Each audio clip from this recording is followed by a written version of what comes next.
menghasilkan video dokumenter. Penasaran kan? Langsung aja yuk kita tonton video berikut ini.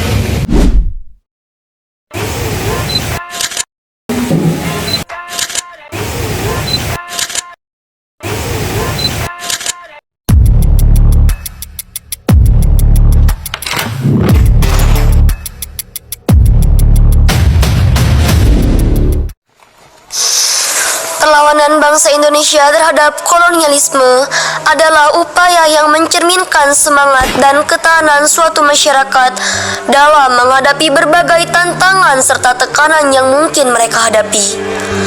Dalam konteks sejarah, perlawanan bangsa seringkali muncul sebagai bentuk reaksi terhadap penjajahan, ketidakadilan, atau bahkan ancaman terhadap kemerdekaan dan hak-hak dasar individu.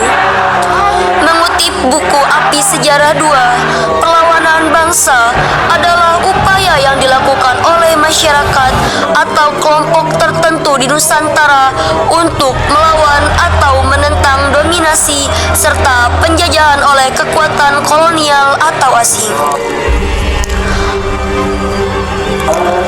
Perlawanan bangsa Indonesia terhadap kolonialisme dapat diwujudkan dalam berbagai bentuk, mulai dari protes secara damai hingga perang bersenjata.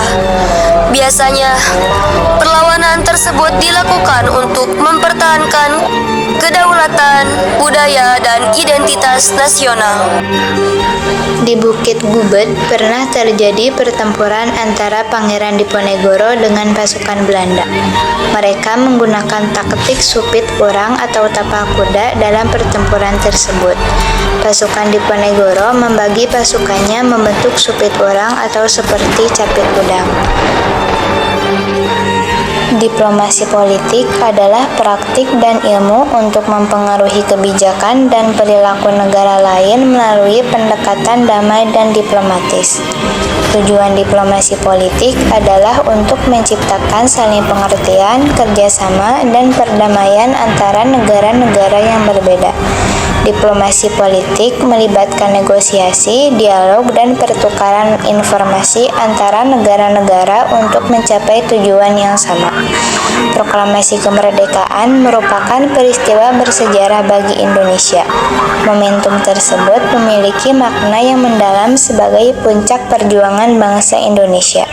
Peristiwa itu ditandai dengan pembacaan Proklamasi Kemerdekaan Indonesia oleh Insinyur Soekarno pada 17 Agustus 1945.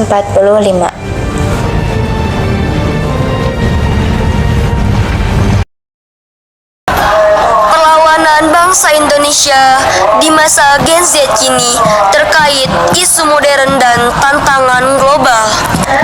Yang pertama, isu kesadaran digital, penyebaran informasi palsu. Terkait maraknya informasi palsu dan hoaks yang menyebar melalui media sosial dan merusak kepercayaan masyarakat, diperlukan tindakan edukasi literasi digital yang mengadakan workshop dan kampanye online untuk mengedukasi masyarakat tentang cara mengenali dan menghindari hoaks.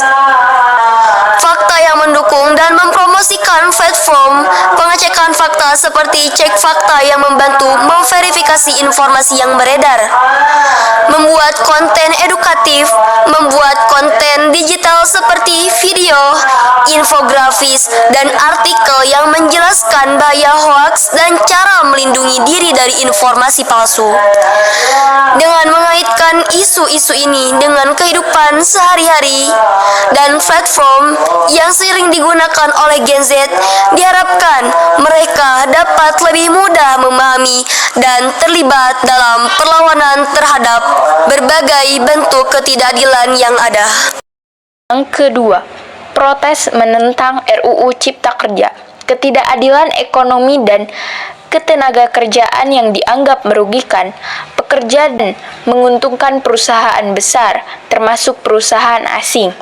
Generasi Z berpartisipasi dalam aksi protes besar-besaran di berbagai kota di Indonesia, serta menggunakan media sosial untuk menyebarkan informasi dan menggalang dukungan. Banyak pelajar dan mahasiswa yang turun ke jalan untuk menentang undang-undang ini.